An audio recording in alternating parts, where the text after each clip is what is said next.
ఉన్న బంగారాన్ని విడిపించి ఆ రోజు ఆన్లైన్ రేటుకే మేము కొంటాం. Sharma gold company.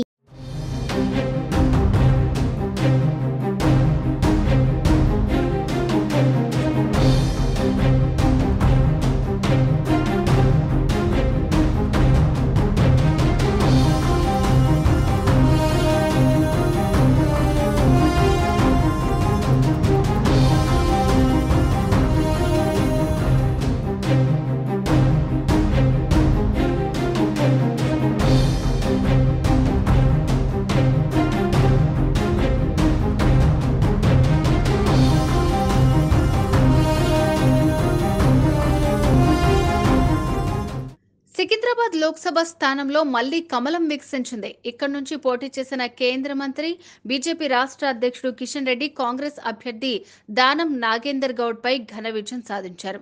నియోజకవర్గంలో కిషన్ రెడ్డికి ఇది వరుసగా రెండో గెలుపు. సమీప కాంగ్రెస్ అభ్యర్థి దానం నాగేందర్ పై 49,944 ఓట్ల మెజార్టీతో గ్రాండ్ విక్టరీ సాధించారు. కిషన్ రెడ్డికి 4,73,012 ఓట్లు రాగా దానం నాగేందర్ కు 4,23,068 ఓట్లు వచ్చాయి. ఇక బీఆర్ఎస్ అభ్యర్థి పద్మారావు గౌడ్కు 1,29,586 ఓట్లు మాత్రమే వచ్చాయి. 2014లో ఈ స్థానం నుంచి బండారు దత్తాత్రేయ గెలుపొందగా 2019లో కిషన్ రెడ్డి విజయం సాధించారు. ఇప్పుడు రెండోసారి కిషన్ రెడ్డి తన స్థానాన్ని నిలబెట్టుకున్నారు. కిషన్ రెడ్డికి కాంగ్రెస్ నుంచి దానం నాగేందర్, బీఆర్ఎస్ తరపున పద్మారావు గౌడ్ గట్టి పోటీ ఇచ్చారు. ఈ పార్లమెంటు నియోజకవర్గంలో 7 అసెంబ్లీ నియోజకవర్గాలున్నాయి.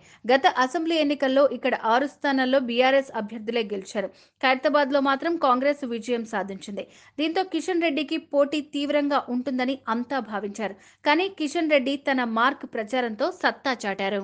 సుమన్ టీవీలో మీ పర్సనల్ అండ్ బిజినెస్ ప్రమోషన్స్ కోసం కింది నెంబర్కి కాంటాక్ట్ చేయండి.